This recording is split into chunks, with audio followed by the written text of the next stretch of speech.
Hi hello welcome back to my YouTube channel. ഇന്ന് ഞാൻ വന്നിട്ടുള്ളത് 2023 ആദ്യത്തെ ഇഫ്താർ വിശേഷങ്ങളുമായിട്ടാണ്. പിന്നെ ഈ ഒരു വീഡിയോ ഞാൻ നോമ്പിന് 2 ദിവസം മുന്നേ എടുത്തിട്ടുണ്ടായിരുന്ന വീഡിയോ ആണ് കേട്ടോ. മസാലപ്പൊടികളൊക്കെ ഒന്ന് റെഡിയാക്കി എടുക്കുന്നത്. മസാലപ്പൊടികളൊക്കെ നമ്മൾ നോമ്പിൻ്റെ 2 ദിവസം മുന്നൊക്കെ റെഡിയാക്കി വെച്ചാൽ നമുക്ക് ഇഫ്താറിൻ്റെ സമയത്ത് കുക്ക് ചെയ്യാനും അതുപോലെ തന്നെ സമയം ലാഭിക്കാനൊക്കെ എത്രയോ നല്ലതാണ് കേട്ടോ. ഞങ്ങളെ വീട്ടിൽ ഇതുപോലെ ഗരം മസാലൻ്റെ കൂട്ട് വാങ്ങിയിട്ട് വറുത്തെടുത്തത് പൊടിച്ച് വെക്കലാണ് സാധാരണ ചെയ്യാറ്. നമ്മൾ പാക്കറ്റ് വാങ്ങുന്നതിനേക്കാട്ടിൽ എത്രയോ നല്ലതാട്ടോ ഇതുപോലെ ചെയ്തെടുക്കുകയാണെങ്കിൽ. നമ്മൾ ഇതുപോലെ പൊടിച്ചെടുക്കുകയാണെങ്കിൽ നല്ലൊരു സ്മെല്ലും അതുപോലെ നല്ല ടേസ്റ്റും ഒക്കെ ആണ് കേട്ടോ മസാലയ്ക്ക് ഉണ്ടാവുക. പിന്നെ കുരുമുളക് നമ്മളെ വീട്ടിൽ തന്നെ ഉണ്ടായിട്ടുള്ളതാണ്. അതും ഇതുപോലെ ഒന്ന് വറുത്തെടുത്തതിന് ശേഷം പൊടിച്ച് വെക്കുകയാണ്. അപ്പോൾ നമുക്ക് കുക്ക് ചെയ്യാനൊക്കെ എളുപ്പമായിരിക്കുമല്ലോ, അതിന് വേണ്ടിയിട്ട് നേരത്തെ പൊടിച്ച് വെക്കുന്നതാണ് കേട്ടോ. അപ്പോൾ ഗരം മസാല നമ്മളൊരു പാനിലിട്ട് കൊടുത്തിട്ട് നന്നായിട്ട് തന്നെ വറുത്തെടുക്കുന്നുണ്ട്. എന്നിട്ട് നന്നായിട്ടൊന്ന് വറുത്തെടുത്തതിന് ശേഷം അതൊരു പരന്ന പാത്രത്തിലേക്ക് മാറ്റി കൊടുക്കുന്നുണ്ട്. എന്നിട്ട് നന്നായിട്ട് ചൂടാറിയതിന് ശേഷം നമുക്ക് പൊടിച്ചെടുക്കാവുന്നതാണ്. ഇതേ പാനിൽ തന്നെ നമ്മൾ കുരുമുളകും ഒന്ന് പൊടിച്ചെടുക്കുന്നുണ്ട് കേട്ടോ. അപ്പോൾ നമ്മൾ കുരുമുളകും ഗരം മസാലയും ഒക്കെ ഒന്ന് ചൂടാറാൻ വേണ്ടിയിട്ട് വെച്ചിട്ടുണ്ട്. അതിന് മുമ്പായിട്ട് ഞാൻ മിക്സിയുടെ ബ്ലെൻഡറും അതുപോലെ തന്നെ മസാലപ്പൊടികൾ ഇട്ട് വെക്കാനുള്ള അളവ് ഒന്ന് നന്നായിട്ടൊന്ന് വെയിലത്ത് വെച്ചിട്ടുണ്ടായിരുന്നു കേട്ടോ. നന്നായിട്ട് ഉണങ്ങിയാലാണ് നമ്മൾ മസാലപ്പൊടി പെട്ടെന്ന് കേടാവാതിരിക്കുക. അതിന് വേണ്ടിയിട്ട് വെയിലത്ത് വെച്ച് തന്നെ നന്നായിട്ടൊന്ന് ഉണക്കിയെടുത്തിട്ടുണ്ടായിരുന്നു. മിക്സിയുടെ നമ്മൾ പൊടിച്ചെടുക്കുമ്പോൾ ബ്ലെൻഡറിൽ എന്തെങ്കിലും വെള്ളം അങ്ങനെ ഉണ്ടെങ്കിൽ പെട്ടെന്ന് തന്നെ പൂത്തു പോകുമല്ലോ, അതൊന്നും ഇല്ലാതിരിക്കാൻ വേണ്ടിയിട്ടാണ് വെയിലത്ത് വെച്ച് നന്നായിട്ട് തന്നെ ഉണക്കിയെടുത്തത്. അപ്പോഴേക്കും നമ്മളെ മസാല ഒക്കെ ഒന്ന് ചൂടാറിയിട്ടിട്ടായിരുന്നു. ഇനി നമുക്ക് നന്നായിട്ടൊന്ന് പൊടിച്ചെടുക്കാം. അപ്പോൾ മസാലപ്പൊടിയൊക്കെ നന്നായിട്ട് പൊടിച്ചെടുത്തിട്ടുണ്ട്. ഇനി നമ്മൾ നേരത്തെ ഉണക്കി വെച്ചിട്ടുണ്ടായിരുന്ന അളവിലേക്ക് മസാലപ്പൊടികൾ രണ്ടും ഇട്ട് കൊടുക്കാം കേട്ടോ. പിന്നെ ഈ ഒരു കാര്യങ്ങളൊക്കെ എല്ലാവരും ചെയ്യുന്ന കാര്യം ആയിരിക്കും കേട്ടോ. ഇനി ആരെങ്കിലും ചെയ്യാത്തവരായിട്ടുണ്ടെങ്കിൽ അവർക്കൊരു ഉപകാരമായിക്കോട്ടെ എന്ന് വിചാരിച്ചിട്ടാണ് ഞാൻ ഇതുപോലെ ഡീറ്റെയിൽ ആയിട്ടൊക്കെ കാണിക്കുന്നത്.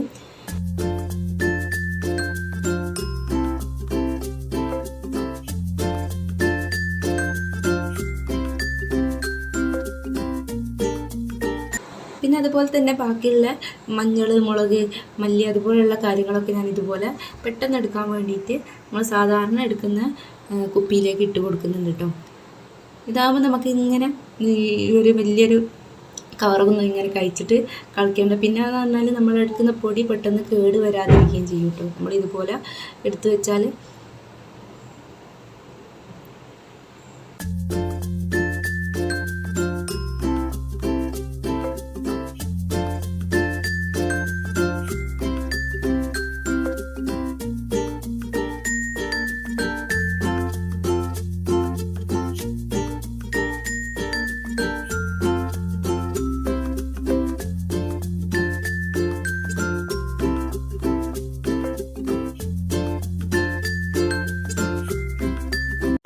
അപ്പോൾ മസാല പൗഡേഴ്സൊക്കെ കുപ്പിയിലാക്കി കഴിഞ്ഞ് ഇനി ഇതൊന്ന് റേക്കിലേക്കൊന്ന് അടുക്കി വെച്ചാൽ ഈ ഒരു മസാല പൗഡേഴ്സിൻ്റെ ഒരു പണി കഴിഞ്ഞു കേട്ടോ.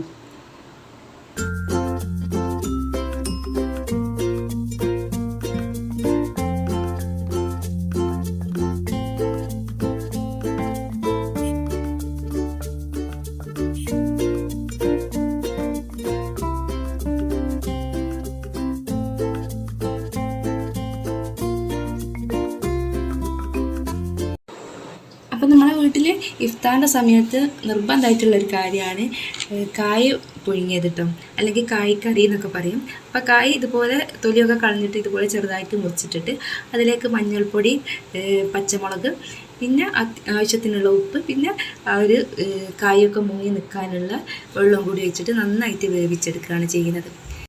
ഈ ഒരു കായിലേക്ക് നമ്മൾ ചെറുപയറിട്ടിട്ട് ഉണ്ടാക്കാറുണ്ട് കേട്ടോ. ഇപ്പം നമ്മൾ ചെറുപയറിടുന്നില്ല, അതിന് പകരമായിട്ട് നമ്മൾ തേങ്ങ അരപ്പാണ് ചേർക്കുന്നത്.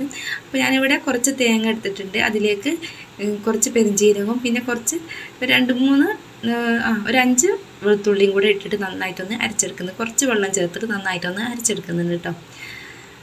അപ്പോഴേക്കും നമ്മുടെ കായ് നന്നായിട്ട് തന്നെ വെന്ത് വന്നിട്ടുണ്ട്. ഇനി നന്നായിട്ടൊന്ന് എടുത്തതിന് ശേഷം ഇതിലേക്ക് കുറച്ച് കറിവേപ്പിലയും അതുപോലെ തന്നെ നമ്മൾ ആ തേങ്ങൻ്റെ അരപ്പൂടെ ഇതിലേക്ക് ചേർത്ത് കൊടുത്തിട്ട് നന്നായിട്ടൊന്ന് ഇളക്കി യോജിപ്പിച്ചെടുക്കാം. എന്നിട്ട് ഒരു ലോ ഫ്ലെയിമിലിട്ടിട്ട് നന്നായിട്ടൊന്ന് ചൂടാക്കിയെടുക്കാം. ഇത്രയേ ഉള്ളൂ നമ്മൾ കായ്ക്കറി ഉണ്ടാക്കിയെടുക്കാൻ. അപ്പോൾ പെട്ടെന്ന് തന്നെ കായ്ക്കറീൻ്റെ പണി കഴിഞ്ഞ്. പിന്നെ നമുക്ക് പത്തിരിയാണ്. ഇതും നമുക്ക് നിർബന്ധമായിട്ടുള്ള കാര്യമാണ് കേട്ടോ. അപ്പം പത്തിരീൻ്റെ പണി ഇവിടെ നടന്നുകൊണ്ടിരിക്കുന്നുണ്ട് കേട്ടോ.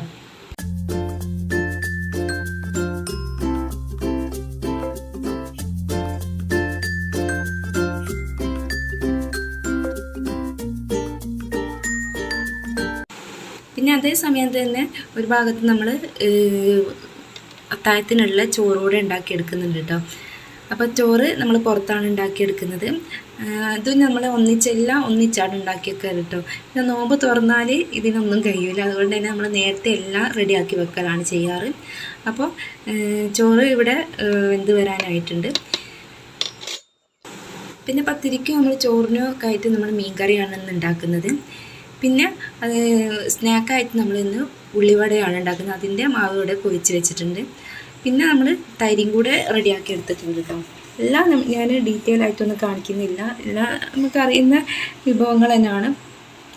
പിന്നെ എന്ന് പറയുന്നത് കറിയിലേക്കുള്ള അതുപോലെ പച്ചക്കറിയും അതുപോലെ തന്നെ ഉപ്പേരിക്കുള്ള ഇതൊക്കെ മുറിച്ച് വെക്കുന്നുണ്ട്. അപ്പം വേഗം തന്നെ ഉപ്പേരിയൊക്കെ ഒന്ന് റെഡിയാക്കി വെക്കുക. പെട്ടെന്ന് കഴിയുന്നതൊക്കെ പെട്ടെന്ന് തന്നെ ചെയ്യുന്നത് കേട്ടോ.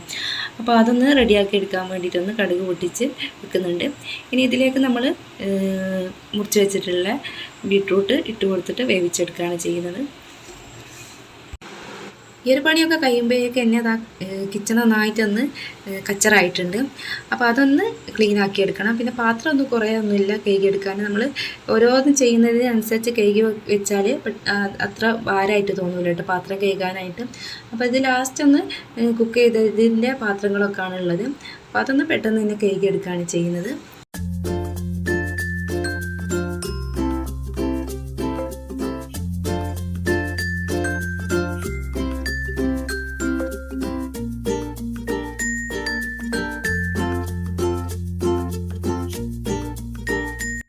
അപ്പോൾ കിച്ചണ് ഏകദേശം ഒന്ന് വൃത്തിയാക്കി എടുത്തിട്ടുണ്ട്.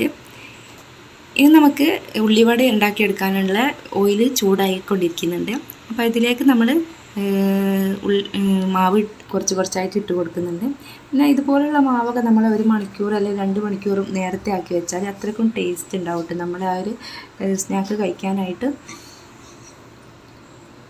അപ്പോൾ ഇത് ഞാൻ കുറേ ഒന്നും വെച്ചിട്ടില്ല. കുറച്ച് സമയം ഒന്ന് വെച്ചതിന് ശേഷം പൊരിച്ചെടുത്തതാണ് കേട്ടോ. അപ്പോൾ ഫസ്റ്റ് നോമ്പിൻ്റെ അന്ന് ഒരു സ്റ്റാർട്ടിങ് ട്രബിളാട്ടോ. പെട്ടെന്ന് പണി തീരാത്തതുപോലെ അതുപോലെ തന്നെ ഭയങ്കര ധൃതിയായിരിക്കും എല്ലാ കാര്യത്തിനും. അപ്പോൾ ഞാൻ പെട്ടെന്ന് തന്നെ എല്ലാ കാര്യങ്ങളും അപ്പോഴേക്കും ബാങ്ക് കൊടുക്കാനായിട്ടുണ്ടായിരുന്നു. പിന്നെ പെട്ടെന്ന് തന്നെ സ്നാക്സ് കാര്യങ്ങളൊക്കെ എടുത്ത് വെച്ചു. പിന്നെ ചായൻ്റെ ആ ഒരു സമയത്തുള്ളൊന്നും എടുത്തിട്ടുണ്ടായിരുന്നില്ല കേട്ടോ. അത് സമയത്ത് എടുക്കാനുള്ള എന്നോട് വിട്ടു. പിന്നെ ഒരു 10 മണി 11 മണി നമ്മൾ നിസ്കാരം കാര്യങ്ങൾ ഒത്ത് അതുപോലുള്ള കാര്യങ്ങളൊക്കെ കഴിഞ്ഞതിന് ശേഷം നമ്മൾ ചീരോക്കഞ്ഞി എന്ന് പറയും കേട്ടോ. ഓരോ സ്ഥലത്തേക്ക് ഓരോ പേരിലേക്ക് നമ്മളിത് ചീരോക്കഞ്ഞി എന്നാണ് ഇതിന് പറയല്. അപ്പോൾ ആ ഒരു കഞ്ഞി കുടിക്കുകയാണ്. അപ്പോൾ നമ്മൾ ആദ്യത്തെ നോമ്പുതറ വിശേഷങ്ങൾ ഇതൊക്കെയാണ്. അപ്പോൾ ഈ വീഡിയോ നിങ്ങൾക്ക് ഇഷ്ടമായിട്ടുണ്ടെങ്കിൽ ലൈക്ക് ചെയ്യുക. പിന്നെ ഒരുപാട് പേര് ലൈക്ക് ചെയ്യാതെ അതുപോലെ കമൻറ്റ് ചെയ്യാതെ സബ്സ്ക്രൈബ് ചെയ്യാതെ ഒക്കെ കാണുന്നവരുണ്ട്. അവരൊക്കെ നമ്മളെ സപ്പോർട്ട് ചെയ്യണം. നമ്മൾ സപ്പോർട്ട് ഉണ്ടെങ്കിൽ മാത്രമാണ് എനിക്ക് മുന്നോട്ട് പോകാൻ കഴിയും. അപ്പോൾ എല്ലാവരും സപ്പോർട്ട് ചെയ്ത് അപ്പം വീണ്ടും നല്ലൊരു സുഹൂറോ അല്ലെങ്കിൽ ഇഫ്താർ വിശേഷങ്ങളായിട്ട് വരുന്നത് വരേക്കും ബൈ. Thank you.